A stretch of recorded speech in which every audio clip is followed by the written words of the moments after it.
audience please rise?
I'm going to put it up over here.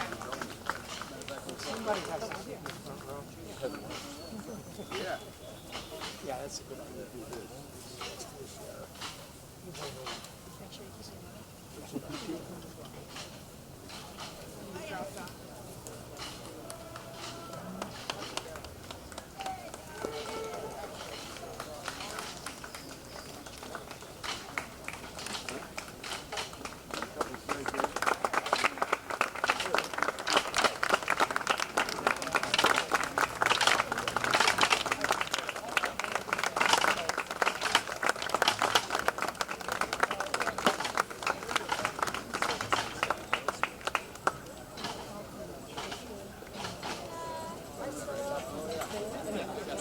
Save the next age group. At least you didn't have to worry about getting that deal, right? You wouldn't pull out.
Right here. Don't find this brand so you guys can see.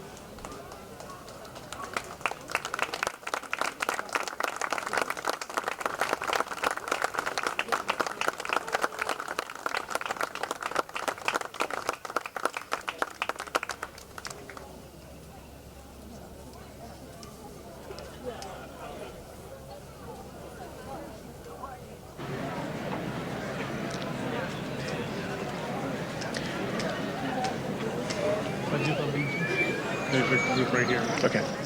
Yeah, stand right over here.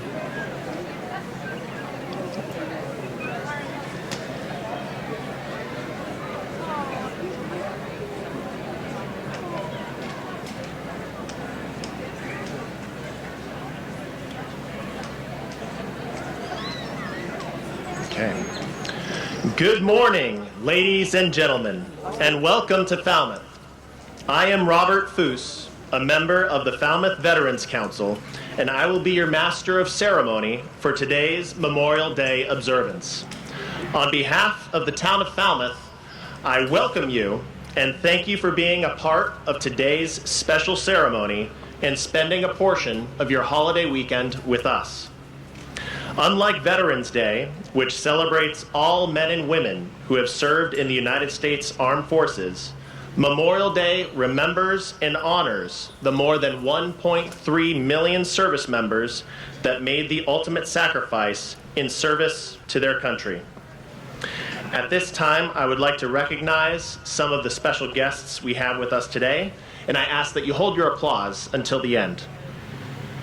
Our local officials: Congressman Bill Keating, Senator Susan Moran, State Representatives David Vieira and Dylan Fernandez, Town Manager Michael Renshaw, our Assistant Town Manager Peter Johnson Staub, our Select Board, our Chair Nancy Taylor, Vice Chair Edwin Scott Zielinski, Doug Brown, Robert Mescali, Angela Scott Price, and Heather Gladstone, Sheriff Donna Buckley and her husband Troy Clarkson, our Chief of Police Jeff Lowry, and Fire Chief Tim Smith. I'd also like to recognize our Director of Veteran Services standing behind me, Don Lincoln, and Julie Cadigan, his assistant. Our Falmouth Veterans Council, Carissa April, Bob Doherty, Brian Hodor, Ron Nassif, Paula Smith, and Elizabeth Sweeney. I'd also like to recognize Al Beal, Coast Guard retired, and the scouting groups of Falmouth. And finally, a Gold Star family is one that has lost an immediate family member in military service. The term Gold Star originated during World War I, when families of service members proudly displayed flags with blue stars representing each family member in military service. If a service member died, the blue star was replaced by a gold star, symbolizing the family's sacrifice. You do not need to make your presence known among us, but know that we thank you and honor you for the sacrifice your loved one made in service to our country.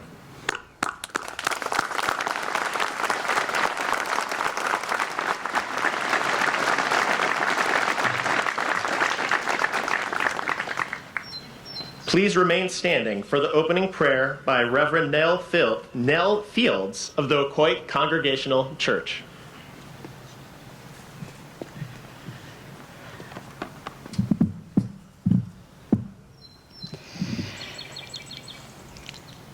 Let us be in a spirit of prayer. God of many names, we gather here with hearts full of gratitude and solemn remembrance. We honor and remember the men and women who have given their lives in service to our country. May their sacrifice never be forgotten, and may we always cherish the freedoms they fought to protect. As we hold dear their memory, may we be a comfort to the families and loved ones they left behind.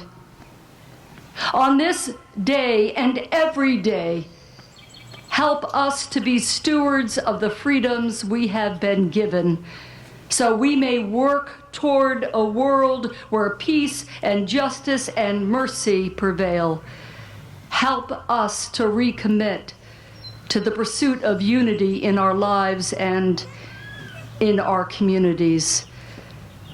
And, O Holy One, draw us closer to one another and bless us. Bless all who are here in body or in spirit. May we be inspired by what we see and hear, so that we too may continue to respond to the call to serve one another. We ask all of this in the name of all that is holy, all that is good, and all that is light.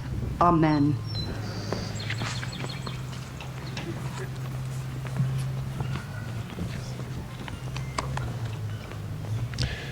Thank you, Reverend Fields. Now the Falmouth Public Schools Band will perform our national anthem. Rifle bearers, axe bearers, port, arms.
Thank you.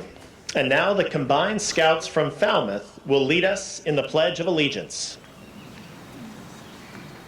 Detail. Present arms.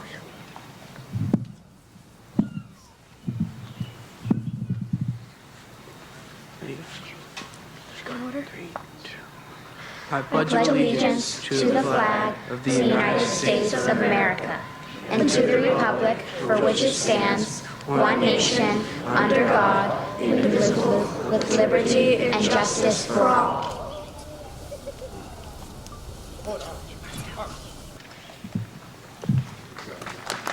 Thank you, Scouts.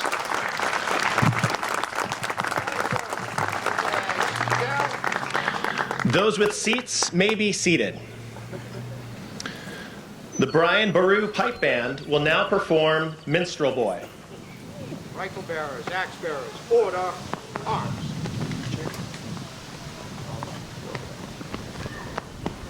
Ready, cut.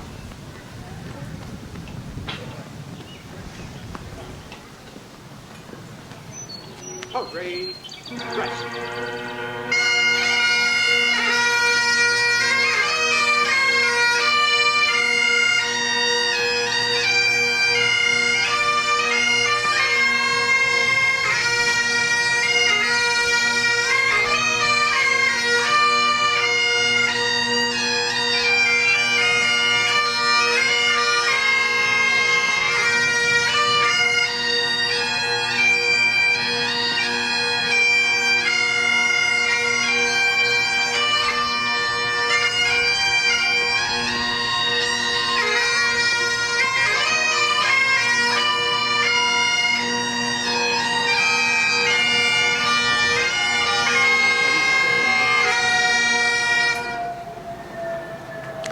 Thank you.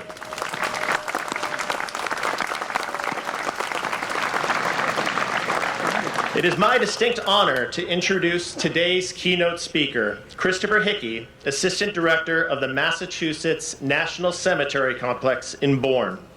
Mr. Hickey began his career in public service in 1991 when he joined the U.S. Marine Corps. During his first tour, he served in Operation Restore Uphold Democracy in Haiti in 1994 and Operation Assured Response in Liberia in 1996. After being honorably discharged in 1997, he enlisted in the U.S. Army and subsequently served in Kosovo. Mr. Hickey later re-enlisted in the Marine Corps shortly before 9/11 and participated in the invasion of Iraq in 2003 as part of the 1st Marine Division, and returned for a second tour in 2004 in the Al Anbar province. Mr. Hickey retired from the Marine Corps in 2012. Mr. Hickey joined the National Cemetery Administration in 2015 and is a 2017 graduate of the National Cemetery Administration's Comprehensive Cemetery Director Intern Program. He previously served as the Assistant Director of the Rock Island National Cemetery and also served as the Assistant Director of the Beaufort National Cemetery.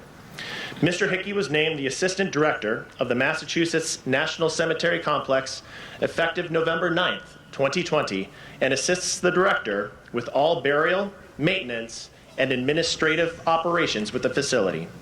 He also holds a Bachelor of Arts in History from Western Michigan University in Kalamazoo. And please join me in welcoming Mr. Christopher Hickey.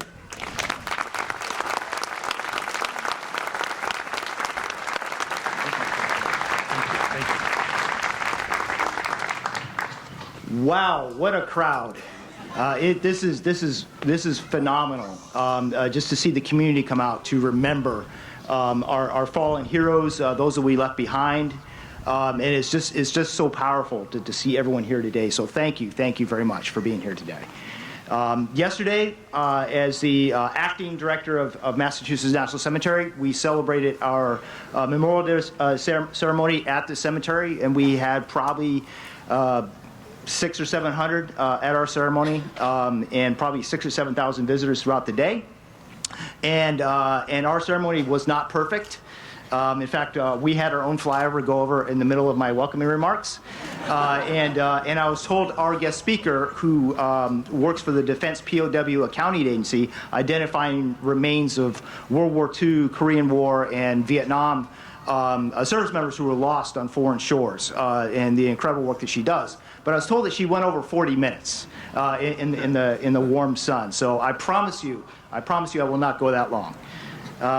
And what this speech is about is not only the work that I do, but also my own service and how I try to interpret the meaning of loss, which is not always parades and American flags, and there's things that we internally have to deal with ourselves.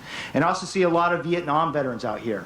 God bless you. That was one of our most misunderstood wars. I fought in my own misunderstood war, and I grew up under my father, which was not easy. Yes, but I want you to know I forgive him. But he and his father before him determined very much what I was going to do with my life. So without further ado, let me begin so I don't go over time. So thank you. I cannot thank you enough for inviting me to speak today. And I want to thank families and friends of those we remember, and most importantly, America's veterans. Distinguished guests, ladies and gentlemen, good morning, and thank you for being here in historic Falmouth, Massachusetts for our 2024 Memorial Day ceremony. This weekend of remembrance is important to those of us at Massachusetts National Cemetery, and clearly it is significant to all of you, since you are dedicating time to honor our fallen service members today. And in addition to honoring our brave service members, it is also our obligation to show gratitude and support for our Gold Star families who lost their loved ones in the defense of our nation. We owe it to them to pay our respects and reflect on the high cost of freedom, which they know too well. Some 2 months ago, when Julie asked me, Julie Cadigan, who's up here, first invited me to speak here today, I wondered, what should I talk about? And I promised her I would say a few things about myself, but I thought, well, what about myself could possibly be interesting? But I did promise, so bear with me, I will in a few moments. But first, I wanted to tell you about a different time and place and its significant ties to us standing here today. Beaufort National Cemetery in South Carolina vividly illustrates the work we've been doing since the Civil War, where I was the director for 2 years. It is one of the original national cemeteries created in 1862 after the Union Army captured the cities of Beaufort and Port Royal early in the war.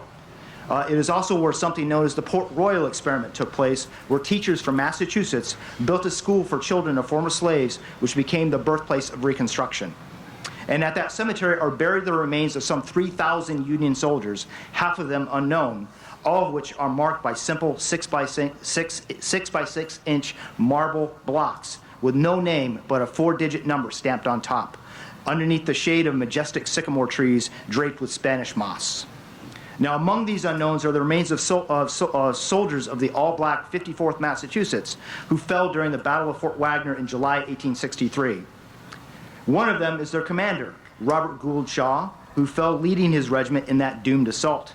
The Confederates who held the field buried Shaw in a shallow trench with the bodies of his soldiers, intended as an insult, but something Shaw's family later said was exactly what he would have wanted. When their bleached bones were recovered after the war, they were reburied in unknown graves.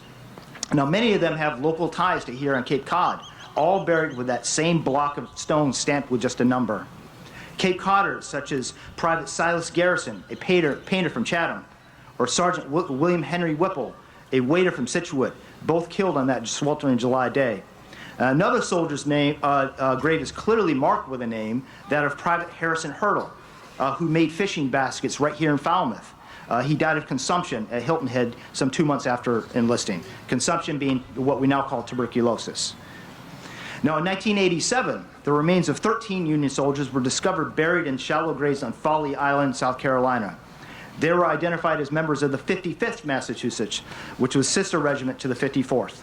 They were buried with full honors at Beaufort in a public ceremony attended by thousands, including Governor Michael Dukakis. The Military Honor Guard were extras from the 1989 movie Glory, being filmed nearby. Now, these 13 Americans, known but to God, were buried together in a common grave marked by a bronze monument, now the most visited grave at Beaufort. I should also speak of those buried closer to home and more recent. Names you may be more familiar with, such as Jared Monty, who 3 times attempted to rescue a fellow soldier, being struck down on the 3rd attempt by a rocket-propelled grenade in Afghanistan. Sergeant Monty was awarded the Medal of Honor and is buried at Massachusetts National Cemetery in Section 11. Or what of Navy Corpsman Richard DeWert, who died saving wounded Marines in the Korean War. He was also awarded our nation's highest honor. He's buried nearby in Section 5. And I would be remiss if I failed to speak their names, if only as representative of more than 1 million other American women, men and women, who sacrificed their lives for our country since 1776. From the Greens of Lexington to Seminary Ridge, from the dark forests of the Argonne to the volcanic ash of Iwo Jima, from the 38th parallel to the central highlands of Vietnam, from the windswept wadis of Al Anbar province to the ancient city of Kandahar, all those who fell were our neighbors and friends, our brothers and sisters, our husbands and wives, our fathers and mothers, our sons and daughters. All were Americans who fought with their hearts and bayonets and died in the mud, in the snow, in the freezing rain, and in the scorched sand. They died from bullets and shrapnel, from crippling disease and fatal injury. Each answered their country's call for a myriad reasons, but all gave their last full measure of devotion. So what is the meaning of sacrifice? In this era, we say we believe they died not for ideals, but something more relatable, something as viscerally human as it is eternal. They fought and died for a person on their left and on their right. John 15:13 implores us that there is no greater love than to lay down one's life for one another. And we know in our hearts Monty and DeWert indeed died saving others, as did so many others we are here today to remember. Now here's the part about myself. So yes, I too am a war veteran, and this question, what did they die for, has bothered me for more than 20 years. I know they died for something. Don't ever tell me they died for nothing. Please don't ever tell me that. But what is it they did die for? Most of my comrades in Iraq who did not come home died not saving others, but rather in a random confluence of cause and effect. They died because they were closest to where an improvised explosive device was hidden in a trash pile.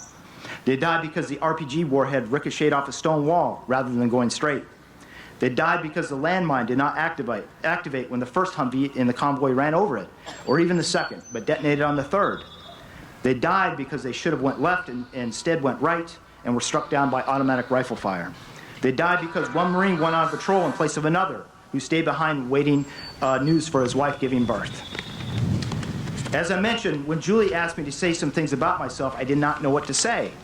Most of my life, I didn't tell others about myself simply because I didn't even know who I was.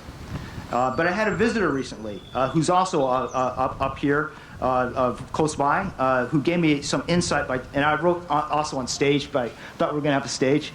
But Colonel Elizabeth Sweeney, who most of you know, was the daughter of General Charles Sweeney, who piloted the B-29 that dropped the second bomb on Nagasaki, Japan, which ultimately ended the most horrific war in human history. She told me that when she was in school as a young child, she had a family member serving in Vietnam. A classmate of hers told her, "Well, that figures. Your father was a mass murderer. Why wouldn't your brother be?" Now, this resonated deeply with me and sparked memories not only of my own war, but that of my father's. My great-grandfather was a Marine in World War I. My grandfather was a Marine in World War II in Korea, and my father was a Marine in Vietnam. And they never spoke of their wars, especially my father. It was not easy growing up with a Vietnam veteran, and at times it almost felt as if I had fought in Vietnam too. And as a kid, on those endless summer days, I would lay on top of an old car and cinder blocks in our yard with a rifle scope and spy at passing planes high in the jet stream. What exotic places were they headed to? I wish I could be up there on a fast jet taking me to some other place, any other place than here. So when I was 18, I joined the Marine Corps like them, trying to be like them, although I could never be them and never look back. In January 2003, 12 years in the Marine Corps and a sergeant, I reported to 1st Battalion, 7th Marines in 29 Palms, California. On the street outside marched the feet of 400 brand new Marines also reporting in, most right out of high school. America was going to war, and these kids were the ones who were going to fight it. 4 years later, many of these young men would be dead. And for the rest who survived, the only thing they would know about the Marine Corps in their 4-year enlistment was war. But coming home for me was much harder than going to war. After my second tour in Iraq, I was ordered to recruiting duty in rural Michigan during the height of that war's unpopularity. One day, an elderly man saw me get out of my vehicle, marched over to me and said, "Your war is a mistake." On another day, at a community college, a girl with purple hair, nothing wrong with purple hair, told me that I was immoral for serving in the military. And this is about 2006 or so. I also had high school teachers berate me in the hallway in front of students, and at least one principal kicked me off campus. I was even denied entrance to a courthouse by the county clerk while in uniform. I later learned her son had been killed in Iraq the year before. I was a poor recruiter, only enlisting 22 young people. One of them, Kenny Van Slyke, who was 19 and had a newborn son, was killed by a sniper outside of Ramadi, Iraq in 2007. I attended his funeral in Bay City, Michigan, standing there on that cold winter day, shivering in my dress blues, and this was the war that I remembered. So over there, I never felt fear. It wasn't courage, it was more like a puzzling absence of fear I didn't understand. And I think this was because at the time I didn't value my own life and I could not understand how others I cared about died in random, horrific ways, leaving me unscathed.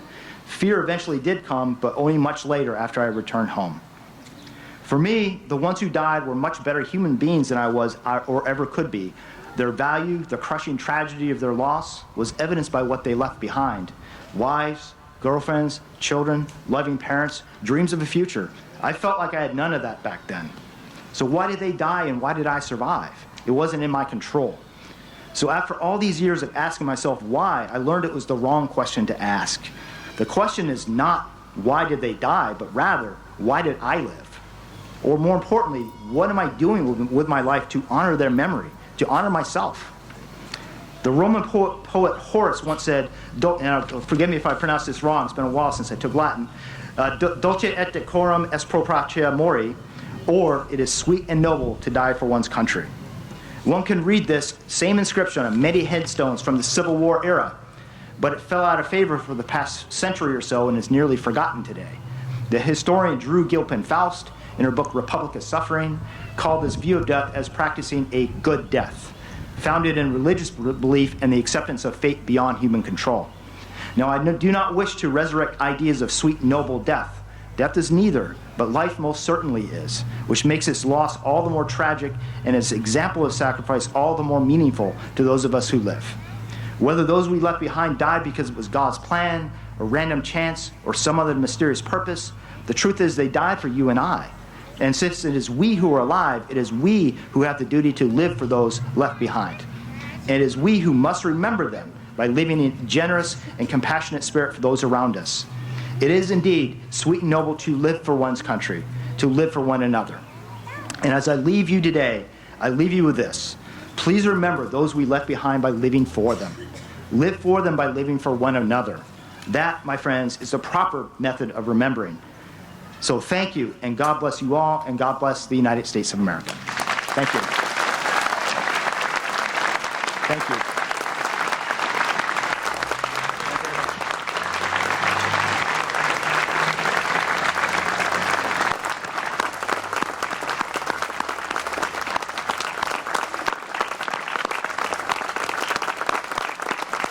Thank you, Mr. Hickey. The Falmouth Public Schools Band will now perform America the Beautiful.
Thank you. It sounds incredible with so many young people up there.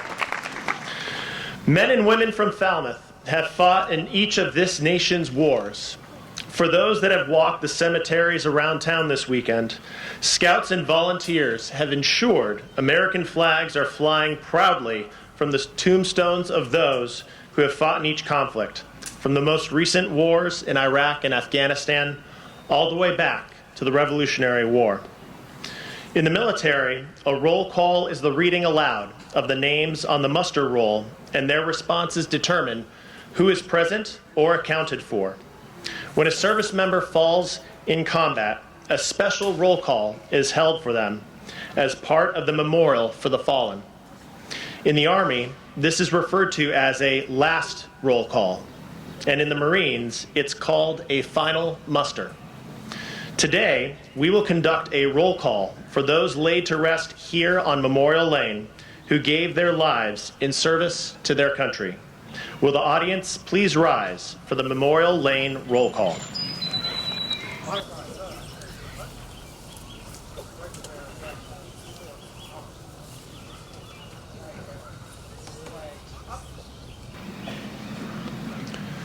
From the Persian Gulf, Sergeant Matthew Gallagher, Army. From Vietnam, Corporal Langdon Burwell, Marines. Specialist Arthur Hennessy Jr., Army. Private First Class John Burgess, Army. Corporal Bernard St. Jean, Marines. Lieutenant Edward Mello Jr., Army. Lieutenant Anthony Kupka, Marines. From Korea, Lieutenant George To, Army. Private First Class James Nickerson, Marines. Private First Class Alexander Booker, Army. And from World War II, William McCosby, Navy. Staff Sergeant Charles Norris, Air Force. Private First Class Clarence Milans, Army. Private First Class Ernest Barrows, Army. Corporal Leonard Fonseca, Air Force. Private Joseph Eusebio Jr., Army. Lieutenant Alfred James, Air Force. Chester Weeks, Navy. Staff Sergeant Joseph Spooner, Army. Lieutenant Stephen Papp, Army. Private Leonard Almeida, Marines. Lieutenant Robert Larkin, Air Force. Airman Frank Cardoza, Navy Air Corps. And from World War I, William Martin. William Wood. Charles DeWillis. William Savage. And Paul Sherman, Jr.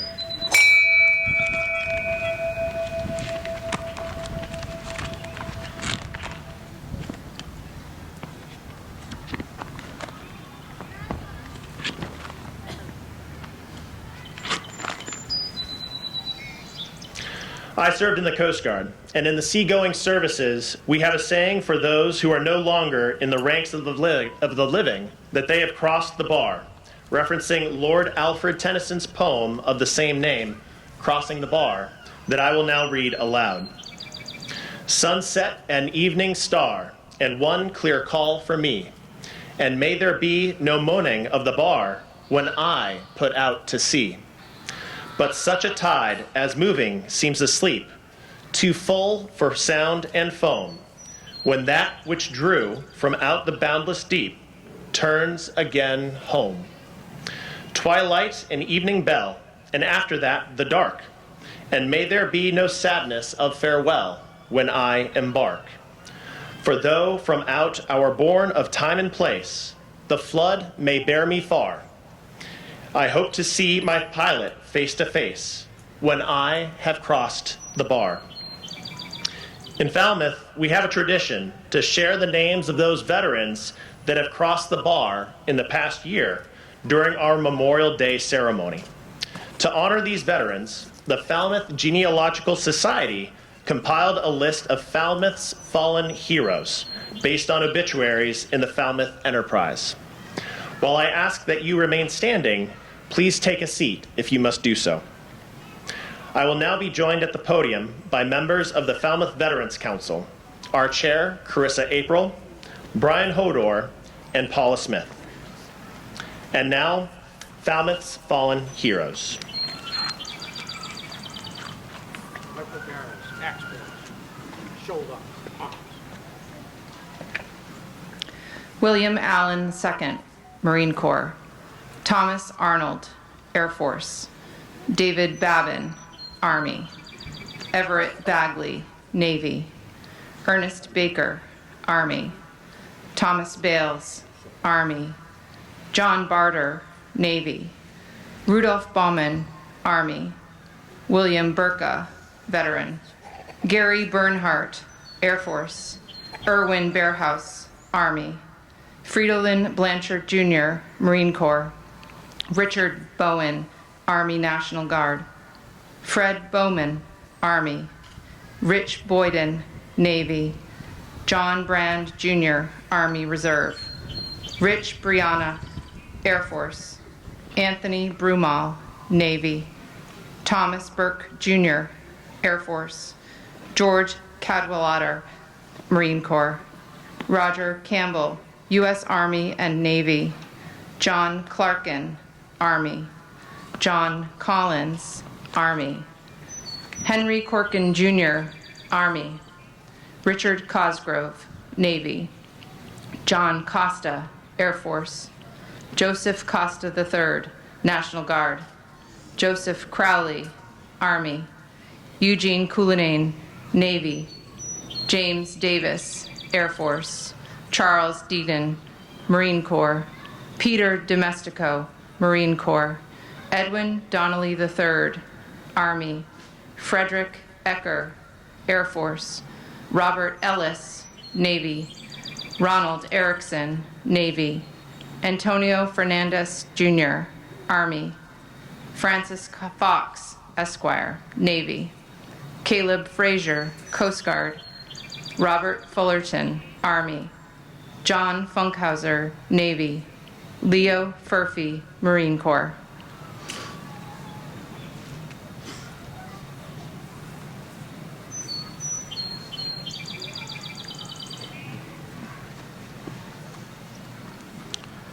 Edwin Gomes, Army. Robert Hanlon, Coast Guard. Barry Hannon, Air Force. Robert Hart Sr., Air Force. Peter Hartford, Air Force. Donald Hassett, Army. George Hummendinger, Army. Michael Heredley, Air Force. Raymond Jack Sr., Army. John Jenkins, Navy. Gerald Jenkins, Air Force.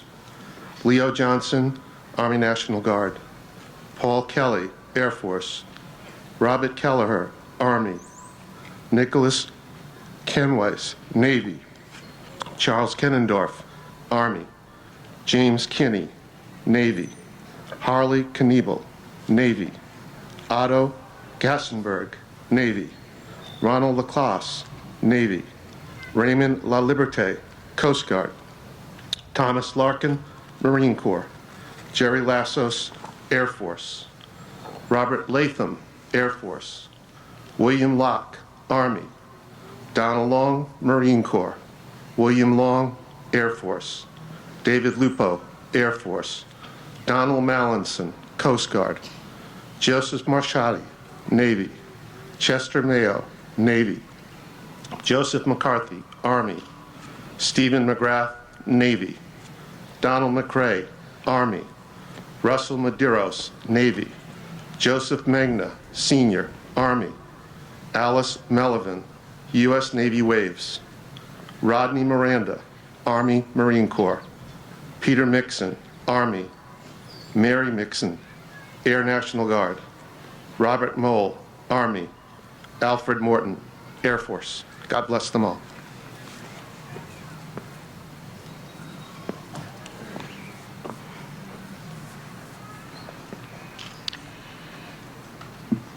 Muriel Moulthrop, Army Reserve.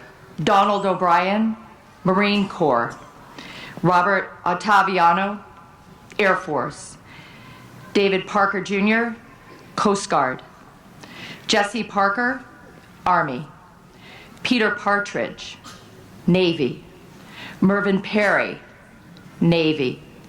Arthur Peterson Jr., Navy. Richard Rainville, Coast Guard and Navy. Arthur Raposa, Army. John Rogan, Army National Guard. Jeffrey Romero, Army. Maurice Ronay, Army. Robert Shea Sr., Air National Guard. Richard Sherman Sr., Navy. Matthew Silva, Army. John Simonis, Army. James Smith, Navy. David Suter, Navy. Edward Sterczewski, Army. Roger Stevens, Army. Phil Stone, Navy. Jacek Solanowatsky, Army. Gordon Sullivan, Army. William Sullivan, Marine Corps. Roland Thoreau, Air Force. Joshua Tipton, Army. Anthony Tochi, Army. James Trodden, Marine Corps. John Tudor Jr., Air Force. James Tynan, Army. Dennis Walsh, Navy. Herbert Weeks Jr., Navy. Paul Weitz, Marine Corps. Douglas White, Army. David White, Air National Guard. Billy Whited, Marine Corps. Joseph Williams Jr., Air Force. Henry Hank Williamson, Army. Lillian Yarosh, Army. Bernard Young, Air Force. Bruce Zimmerly, Army.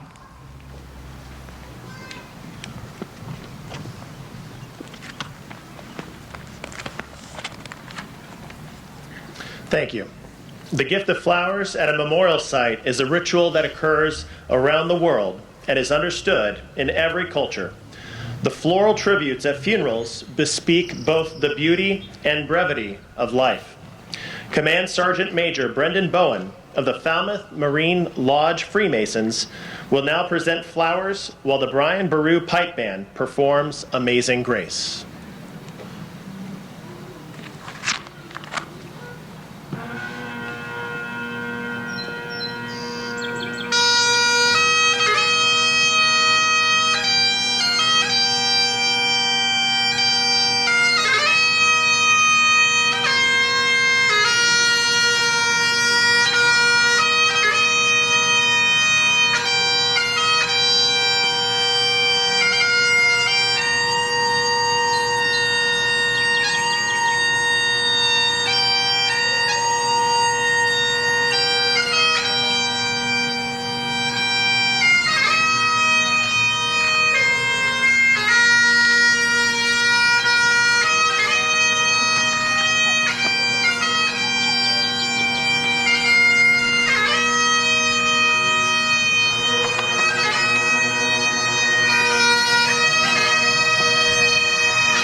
Thank you. Reverend Fields will now deliver the benediction.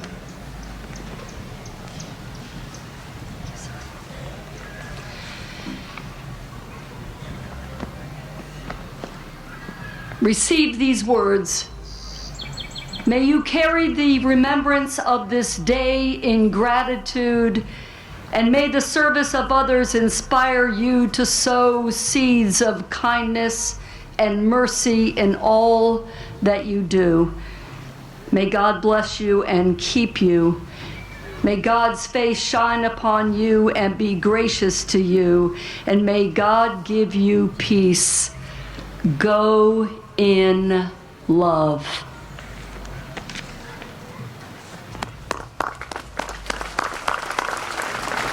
Thank you, Reverend Fields. Please be seated. In closing, we have many to thank for making this ceremony possible.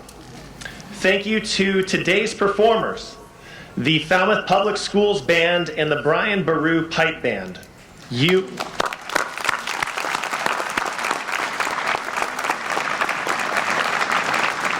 are both such an integral part of the rich musical tradition of Falmouth's Memorial Day and Veterans Day ceremonies. Thank you to the Scouts for your support, not only during today's ceremony and parade, but for all that you do to benefit our local community, and to your parents who support you.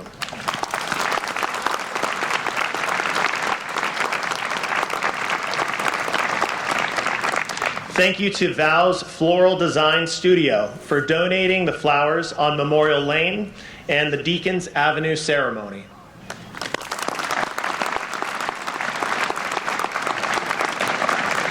And for our color guards, the Elks, the Scouts, the Police Department Honor Guard, and Falmouth Fire and Rescue Department Honor Guard, thank you for your service.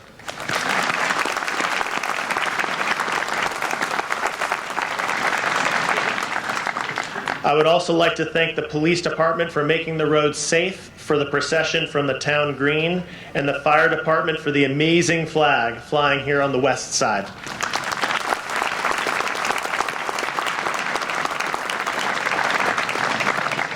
Thank you to Jeremiah Pearson and his crew at the DPW and Parks Department for the beautiful job they always do here on the grounds at Memorial Lane.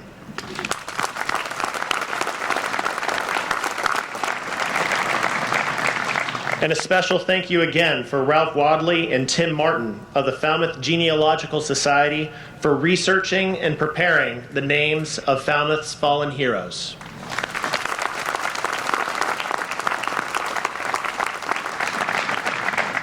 We are lucky in Falmouth to have our own dedicated Veterans Services staff. Thank you, Julie Cadigan and Don Lincoln, for all the support you provide to veterans and their families, and for the planning that goes into these ceremonies.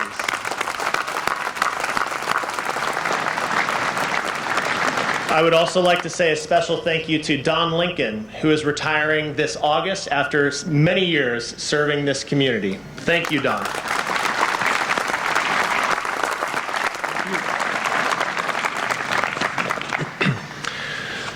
And now a few announcements of other events going on in the local community.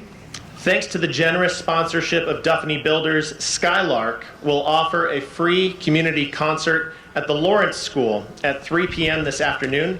Skylark is a Grammy-nominated choir that performs regularly in Falmouth, and this is their 4th annual Memorial Day concert in honor of our veterans and in recognition of those who are still fighting for our freedom today. That's 3 p.m. at the Lawrence School Auditorium.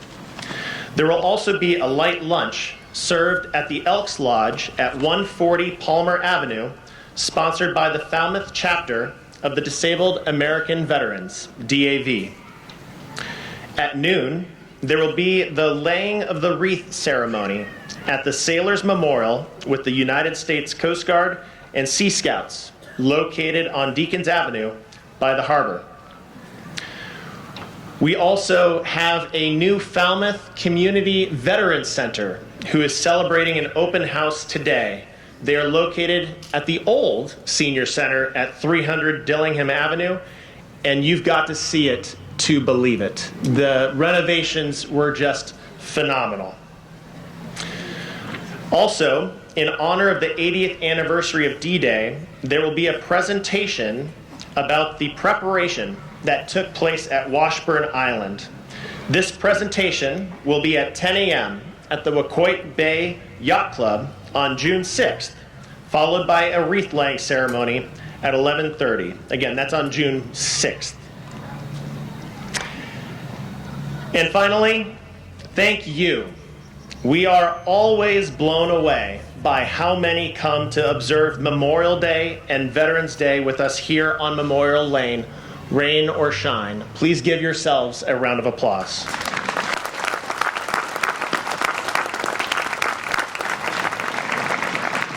And now will the audience please rise for the retiring of the colors. Color Guard, retire the colors. Rifle bearers, axe bearers, order, arms. Detail. Right, face. Coast Guard, front echelon, stand fast. Rear echelon, close the gap, move.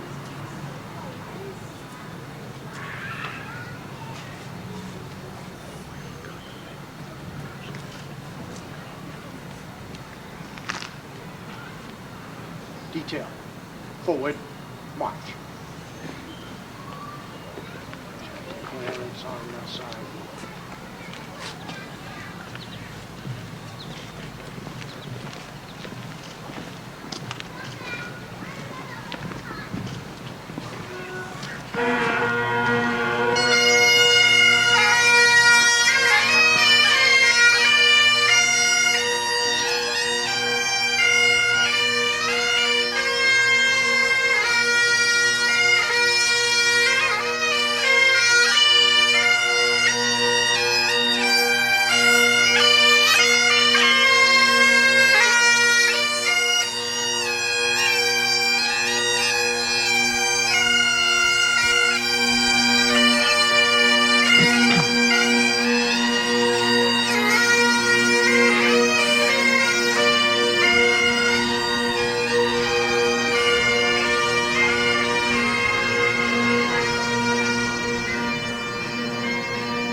I would be remiss if I didn't also thank the Coast Guard's color guard as well. This concludes today's ceremony. Thank you for joining us for Falmouth's 2024 observance of Memorial Day.